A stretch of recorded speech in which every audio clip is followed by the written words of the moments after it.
The wind scraped low over the dry plain, whispering secrets through the brittle weeds.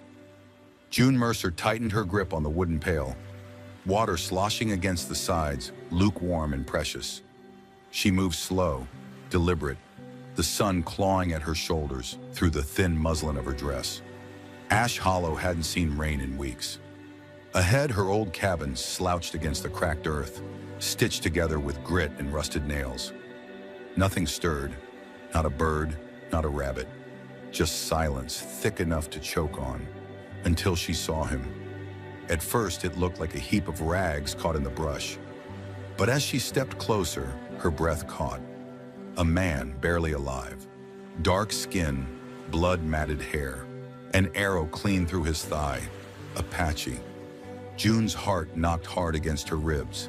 Every story her father ever told about war parties and bait traps echoed in her ears. But he was dying. And somehow, despite the fear curling in her gut, she knelt. "Damn fool," she muttered as she pressed water to his lips. "You're gonna get us both killed." But her hands didn't stop. June Mercer had dragged dead deer heavier than this man, but never with this much trembling in her arms. He was taller than most, solid-boned even in his broken state, but the arrow had torn clean through his thigh, leaving a trail of blood and dust behind them. With every step toward the cabin, June's lungs burned hotter, but she kept moving, one heel after the next. Not because it was smart, not because she was brave, but because she couldn't walk away. His skin was scorched by the sun, dried and cracked at the lips, but his breath still came in shallow waves. The Apache man hadn't spoken since she first pressed water to his mouth, only groaned when she shifted his weight, as if pain were the last tether keeping him alive. By the time she reached the porch, her knees threatened to give out. She kicked open the door with her boot and half-dragged, half-carried him inside, letting him slide down onto the floorboards beside the hearth. Dust leapt from every corner as if surprised by the disturbance. The cabin had been too quiet for too long. She stared at him a beat longer, then wiped sweat from her brow. "You better be worth the blisters, stranger." The sound he made in response was somewhere between a cough and a groan. June moved quickly, rolling up the faded rug near the fireplace to reveal the trap door her father had built years back. It groaned open, revealing the cool cellar below. She laid out an old wool blanket on the packed earth floor and returned to the man, grunting as she shouldered him downward, step by painful step. Once she had him settled in the cellar, she worked on his wounds. She boiled water. She tore one of her mother's old linen dresses for bandages. She used a pair of rusted tongs to snap the arrow shaft and ease the head through. He didn't scream, didn't even wake. But his jaw clenched hard, and his fingers curled into fists as she cleaned the wound. That was enough to tell her there was fight left in him, somewhere. By dusk, her hands were streaked with blood, her hair damp and clinging to her neck. She sat with her back to the cellar wall, arms wrapped around her knees, staring at the stranger, as the first stars pushed through the twilight. His chest rose and fell, still breathing. She had no idea what she'd just done. Helping an Apache, any Apache, was enough to make her a traitor to most folks in Raven's Fork. Enough to get her shot, maybe hanged if someone had the mood for it. She could already picture Barton Clay's red face, already hear the hiss of gossip from behind churchyard fences. But that man down there was no threat. Not like this. And June wasn't the kind of woman who left people to rot in the dirt. Her father, for all his bitterness and wildness, had taught her that much. Help if you can. Don't wait for someone else to do what's right. She ran a cloth over her hands and stepped out onto the porch, letting the wind cool her fevered skin. The prairie stretched wide and pale under the moonlight, the grass whispering in restless waves. Somewhere out there, someone had left that man for dead. Maybe someone was still looking for him. June didn't know who that made her in this story, rescuer or fool, but she knew what she had to do next. She walked to the old chest by the window, opened it, and pulled out her father's long rifle. It hadn't been fired in over a year, but it was still clean, oiled, ready. She loaded it slowly, the clicks loud in the silence. Then she sat by the window and watched the dark, and waited. June didn't sleep. Her fingers stayed curled around the rifle stock, even as the fire burned low and the room filled with shadow. She sat in her father's old rocking chair, boots planted on the worn pine floor, eyes trained on the night beyond the window. Just after midnight, the wind shifted. It wasn't the kind of change you could hear, not right away, but June felt it, in her chest, in her gut, like the way deer go still before a storm. She stood, slow, careful, moving like the cabin itself might betray her with a creak. Her boots made no sound as she crossed to the back door. She eased it open. Nothing but silence. But that was the problem. No crickets, no coyotes, no rustling grass. The prairie had gone still. Her breath caught. Then, movement. A flicker along the ridge. A shimmer of shape against the stars. And another. And another. They were surrounding her. Warriors. Apache. June stepped back into the house, shut the door, and dropped the bar across it. Her heart was loud in her ears now, her pulse drumming in her throat. They hadn't made a sound. No war cries, no shouts. Just the quiet certainty of those who didn't need to announce their presence. She went to the trapdoor, lifted it gently. The man stirred beneath the quilt, his eyes fluttering open. This time he didn't flinch at the light or groan in pain. He looked up at her, dazed but alert, confused. "They're here," she said quietly. His lips moved. A word she didn't know. Then English. "Where?" June pointed upward. "All around." The man tried to sit, but his muscles betrayed him. He sank back down, jaw tight with frustration. "You got people looking for you," she said, more to fill the space than anything else. "Looks like they found you." "Not safe," he whispered. "You think I don't know that?" June stared down at him, her grip on the trapdoor edge tightening. She didn't know what they'd do. If they'd burn the place down to get him, if they'd wait until morning and take him clean and quiet, or if they'd come crashing through the walls with knives and rage. But she knew this much. She wasn't giving him up to die, not unless someone explained why he deserved it. She pulled the quilt over him again. "Stay down, don't make a sound." Then she grabbed her hat and stepped outside. The cold bit at her as she walked toward the edge of the clearing. Pale moonlight shimmered off bone necklaces, feathered braids, painted faces. The warrior said nothing as she approached, just stared. The one in front dismounted. He was tall, broad-shouldered, with dark eyes that glinted like flint. His skin was etched with lines of dirt and ash. A tomahawk hung from his hip. June stopped 10 paces from him, her rifle slung but ready. "I know why you're here," she said, keeping her voice steady. "But the man inside's alive because I dragged him off the dirt and nursed him with my own hands." Still silence. She swallowed. "If you come for him, fine. But not till I know he won't die in yours." The tall warrior studied her, unmoving. His eyes flicked once toward the cabin, then back to her face. He spoke in Apache. She didn't understand the words, but the tone didn't sound like a threat. It sounded like surprise, or disbelief. Another man stepped forward, slightly older, with a leather pouch hanging from his shoulder. He answered the first in their language, soft, serious words that moved like a prayer or a story. Then the leader spoke again, this time in broken English.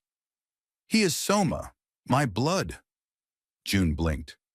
"Your brother?" A nod. "Taken from us.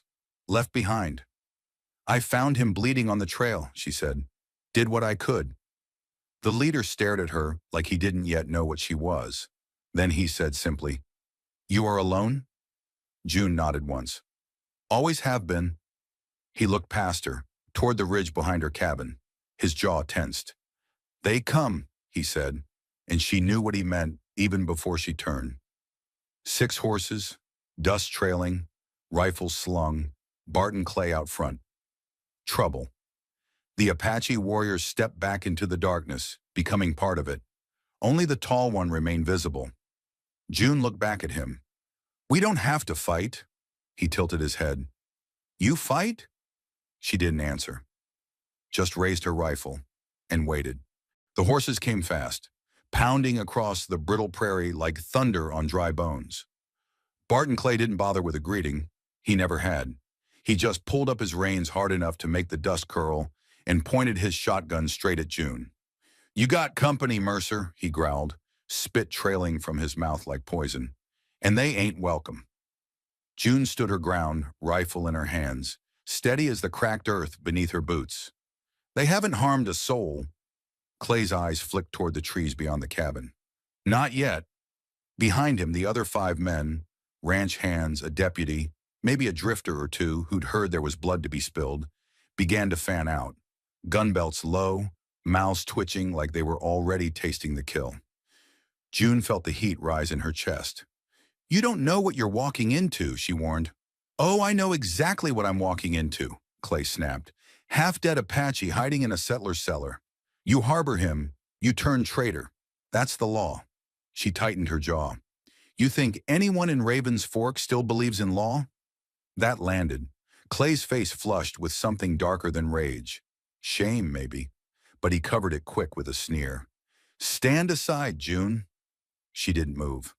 "Won't ask again." Behind her, the door creaked open. June's stomach dropped. Soma. He was standing in the doorway, barely, one hand braced against the frame, his face pale but eyes sharp as firelight. Blood soaked through the bandage on his thigh, but he didn't waver. A hush fell over the clearing. Bart and Clay looked past June to the wounded man behind her. "Well, I'll be damned. Boy's got more grit than I figured." Soma didn't speak, didn't flinch, just stared Clay down like he was measuring the space between them and deciding it wasn't far enough. Clay turned back to June. "Get out of the way." June stepped sideways just enough to put herself between them again. "I won't let you shoot him. He ain't yours to protect. I made him mine when I chose to help him." A low murmur rose from the Apache line beyond the trees. It wasn't English, but June didn't need a translation. She could feel the change in the air, the way silence thickened like molasses, waiting for one wrong move. "Last chance," Clay warned. June didn't blink. "Number yours." Then everything exploded. Clay's horse reared. A shot cracked the air. June ducked, rolled toward the water trough. Another shot, this one from the trees. One of Clay's men yelped, stumbled backward, a streak of red across his shoulder. The Apache were no longer shadows. They were fury, fluid, deadly. Soma had disappeared from the doorway. June prayed he'd made it back into the cellar. She pressed against the trough, heart hammering, and returned fire. The kick of the rifle shuddered up her arm, but she didn't miss. Put a hole in the ground an inch from Clay's boot. He cursed and swung his shotgun toward her, but a second Apache shot knocked his hat clean off. The fight became chaos. Smoke, screams, the metallic tang of blood in the dust. June saw Clay's deputy go down with a cry, his horse bolting into the brush. Another man simply turned and ran, tossing his weapon aside as he fled. But Clay wasn't running. He was crawling behind a rock, face twisted in hatred, a pistol clutched in his hand. June tracked him, breath tight, hands slick on the rifle. She had a clean shot, could end it now. But something inside her held back. Instead, she stepped from cover, eyes locked on his. "Leave," she shouted. "You bring death if you stay." Clay's mouth curled. "You think you've chosen right, Mercer. You'll die with them." She aimed lower, fired. The bullet tore through his thigh. He screamed and dropped the pistol, rolling into the dirt, clutching his leg. That was enough. The rest fled, scattered like crows before a storm. Silence settled once more. June stood alone in the dust, rifle lowered, chest heaving. Behind her, Apache warriors emerged one by one, weapons still raised but no longer fired. Soma appeared beside her, leaning against a post, his face pale, but eyes bright with something between disbelief and gratitude. The Apache leader approached, calm, silent, like death with a heartbeat. He looked at June, then at Soma. "You fight like one of us," he said simply. June glanced at the trail where Clay had crawled away, then back at the warrior. "I fight for what's right." A nod. "Then you're not alone anymore." She didn't answer. She just looked at the sky, smoke rising in the distance from where Clay's men had scattered, and wondered if her old life had finally burned away for good. That night, the world was hushed. The wind held its breath. The coyotes stayed silent. Even the stars above Ash Hollow seemed to blink more slowly, like they were unsure whether to shine down on peace or the prelude to something worse. June Mercer sat by the cold hearth, her rifle across her lap, her sleeves rolled up, forearms scratched and bruised. In the quiet, her hands still shook, not from fear anymore, but from everything that had passed, everything still waiting on the edge of the dark. Across the room, Soma lay wrapped in a blanket on the wooden floor, his wound freshly cleaned, the fever breaking in beads of sweat across his brow. He watched her, eyes half-lidded, but clear. "You should sleep," June said softly. "I don't close my eyes easy," he replied, voice a dry rasp. She nodded. "Me neither." Outside, the remaining Apache warriors kept their distance.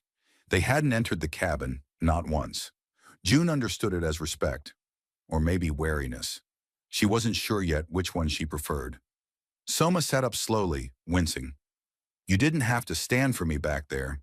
"Yes, I did." He blinked at her. "Why?" June took a long breath. Her gaze drifted toward the window, where the moonlight painted the prairie silver and strange.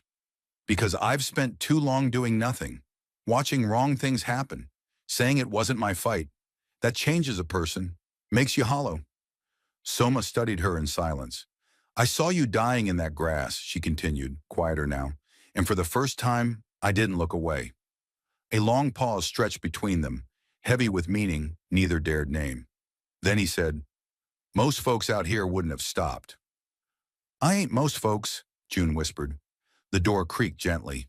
June's hand flew to the rifle. But it was the Apache leader, tall, stone-faced, dressed in earth tones that seemed to grow from the land itself. He stepped into the room with no noise at all, as if the floorboards feared making sound around him. June stood, wary but calm. The man nodded to her, then spoke to Soma in Apache, words clipped and swift, like river stones clashing underwater. Soma responded, his voice steadier now. The leader turned back to June. "He is my brother. Name is Soma." She nodded. "He told me." "You saved him," the man said, "and fought with us. I didn't want a war, but you knew one would come." She nodded again. "I did." The man stepped closer, examining her like someone inspecting the edge of a blade. "My name is Chaitan," he said. "It means falcon." June glanced at Soma, who offered a faint nod of confirmation. Chaitan's voice grew more solemn. "My people must leave. The soldiers from Fort Holloway will hear of this. They will come with more men, more guns. We ride before they trap us." June's pulse quickened. "Will Soma be strong enough?" "He will ride," Chaitan said simply. She looked down at the rifle in her hands, at the blood beneath her nails, at the ghost crowding the corners of her home. "You're right," she said at last. "They'll come. They'll burn this house if they find it." "You can still stay," Chaitan said. "It is not your war." June gave a quiet, bitter smile. "No, but I made it mine." Outside, the horses were being saddled, supplies gathered in quiet efficiency. Warriors moved like shadows, disciplined and exact. There was no time for mourning, no room for doubt. Soma leaned heavily on June as they exited the cabin together. His breath was shallow, but there was strength returning in his step, the stiffness of someone who refused to fall again. At the edge of the yard, June paused. She looked back at the house, at the shutters she had hammered into place, the stones she'd carried from the riverbed for the hearth, the bed her father had carved by hand. Memories wrapped around it like vines. But vines choked too. Chaitan approached, holding out the reins of a spare horse. "If you ride with us," he said, "there is no return. The town will call you traitor." June took the reins. "They already do." She mounted. The horse was high-spirited, but she held her seat with ease. Years on the edge of the wild had taught her balance, if nothing else. Soma followed, slower but determined. When he pulled up beside her, their eyes met in a wordless exchange. Trust, not earned, but chosen. The war party turned toward the mountains, toward deeper country, landless, harsh, but free. Behind them, June's cabin stood small and proud in the moonlight. Then, as if answering a command from the wind, Chaitan lit a single match and tossed it onto the porch. The flames climbed quickly, eager, bright, consuming. No one looked back but June, not with sorrow but with certainty. Some homes are meant to be left behind so you can carry them forward in your bones. She turned her face to the horizon, the fire reflecting in her eyes. They rode into the dark. Not fugitives, but a beginning. By the third day, June's muscles ached like she'd been wrung out and stitched back wrong. The Apache moved with a rhythm she couldn't match. Not yet. They rose with the sun, rode until it kissed the edge of the sky, then vanished like ghosts into the rocks. No fires, no idle talk. Always watching, always waiting. She was still learning the silence. June rode behind Soma most days, keeping close enough to catch him if he slipped. He hadn't, not once. His wound was healing with a stubbornness that matched her own. They didn't speak much, but every so often their eyes would meet, and that was enough. The land had changed. Greener, cliffs sharper, riverbeds narrower. The air smelled of pine and stone now, not dust. They were nearing the high country where few dared follow. But fear didn't sleep easy. That morning a scout returned with grim news. Hoof prints near Raven's Fork. Soldiers. Fresh. Moving fast. June overheard the word cavalry, even though it wasn't spoken in English. It struck cold anyway. They were being hunted. Chayton pulled the group into a ravine flanked by redstone walls. A temporary camp. Nothing more than a place to breathe and plan. June helped unsaddle the horses, fingers moving without thought. Her body remembered even if her heart was spinning. Soma approached, limping slightly, though less than yesterday. "They'll come fast now," he said. June didn't ask how he knew. She could feel it too, in the way the wind shifted, in the absence of birdsong. "They blame you for this?" she asked. He hesitated, then nodded. "They see Apache and see war. Doesn't matter if I raised my hand in peace." June frowned. "You didn't bring war. You were bleeding in the dirt." "They'll say different. Folks like Barton Clay twist truth like wire through flesh." At that name, her jaw set tight. She hadn't seen Barton since her last trip to town, but she remembered how he looked at her, like he owned the dirt she walked on. "They're coming for you," Soma added, "but they'll take me as the excuse." June leaned back against the rock, her voice quiet. "They already took everything I had to lose." Soma sat beside her, close enough that their shoulders brushed. He studied the cut on her hand, still raw from where she'd gripped the rifle too long. He didn't ask how it happened. He didn't have to. "I thought I was alone," he said. "Until you." June didn't speak. She couldn't. A shout echoed across the hollow. Urgent. Warning. The camp stirred instantly. Horses gathered. Packs shouldered. The air thickened. Chaitan appeared over the ridge, his face stone. "Scouts say soldiers close. An hour? Maybe less." He looked to June, then Soma. "We split. They follow trail. You ride west, through Ghost Pass. We lead them away." June stood, heart pounding. "We're bait." "No," Chaitan said.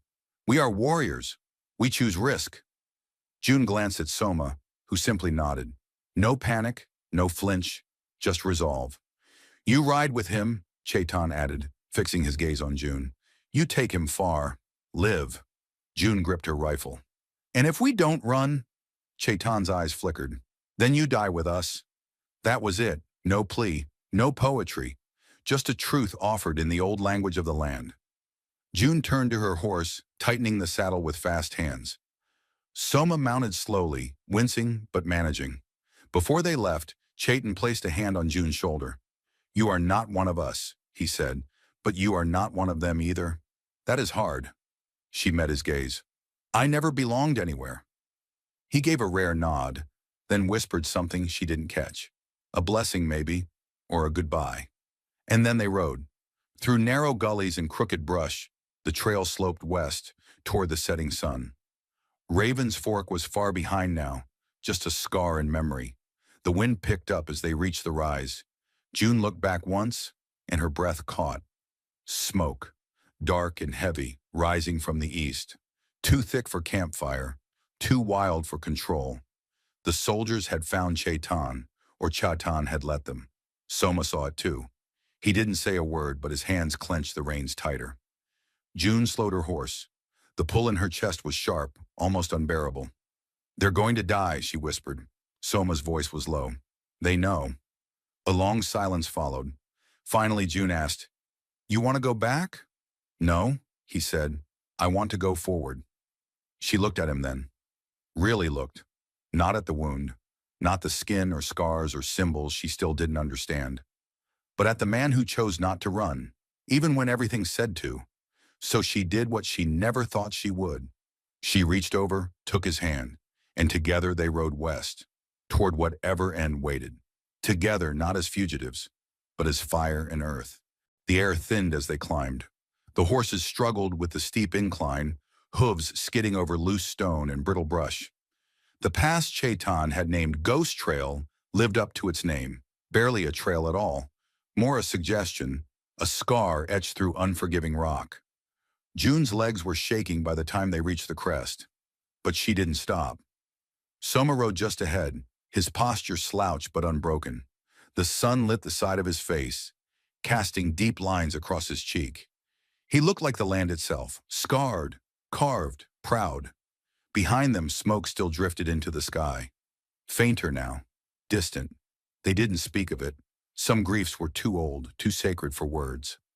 Ahead, the land opened. A high meadow framed by pine and granite. A hidden basin untouched by roads or rails.